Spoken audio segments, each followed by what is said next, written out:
అండి. నేను ఈరోజు ఏం వండుతున్నానో తెలుసా?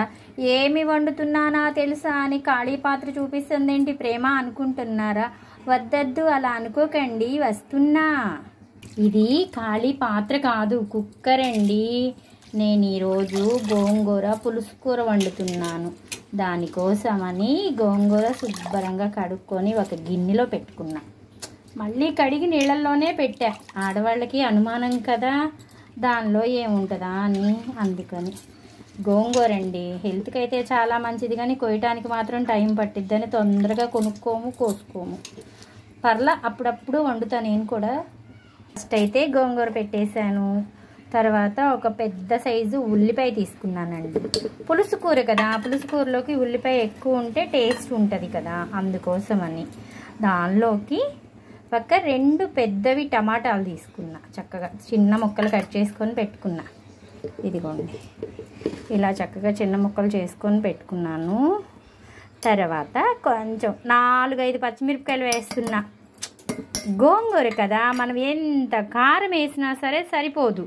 అందుకోసమని నేను కొంచెం పచ్చిమిరపకాయలు ఎక్కువే తీసుకున్నా. మీరైతే కారానికి తగ్గట్టు తీసుకోండి. నేను కొంచెం స్పైసీ తింటాలేండి. దాంట్లోకి కాస్త పసుపు. తర్వాత మనం ఏమేం చేస్తున్నామంటే కొంచెమే కారం వేస్తున్నా. గోంగూర తక్కువగా ఉంది, పచ్చిమిరపకాయలు ఎక్కువ వేసా. ఎర్రకారం వేయకపోతే టేస్ట్ అనిపించదని కారం వేసేసాను. వేసేసి ఇప్పుడు ఇది కుక్కర్లో మూత పెట్టేసేసి ఒక 3 విజిల్స్ రానిస్తానండి. ఇలా పెట్టి విజిల్స్ రానిస్తానంటుందేంటి ప్రేమ అనుకోకండి. నీళ్లు కూడా పోస్తున్నా. ఇదిగోండి, కొంచెం ఒక చిన్న గిన్నె నీళ్లు.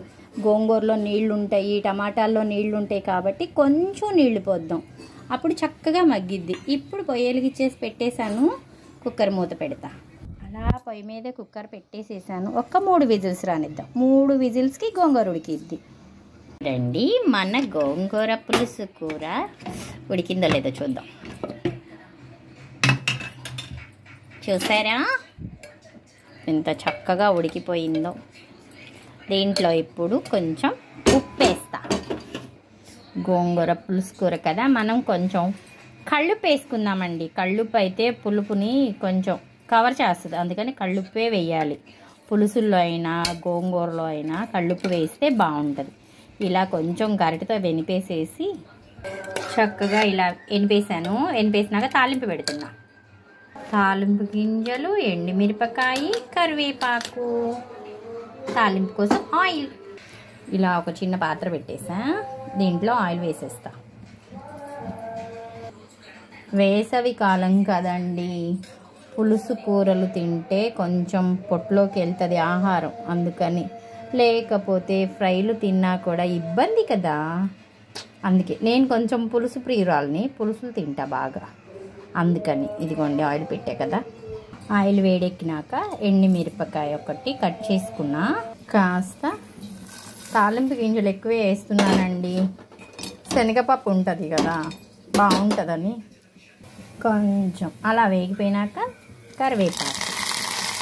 ఇలా చక్కగా వేగినాక, వేగాలండి, మాడకూడదు, వేగితేనే బాగుంటుంది. చక్కగా వేగింది కదా, ఇలా పోసేస్తా. చూసారా, ఇలా సౌండ్ రావాలి నాకైతే. గోంగూర పులుసు కూర రెడీ అయిపోయింది. నేనైతే ఇలా ట్రై చేశాను. మీరు ఎలా చేస్తారో నాకు ఒక్కసారి కామెంట్ పెట్టండి ప్లీజ్ అండి. నచ్చితే ఒక లైక్ ఇవ్వండి.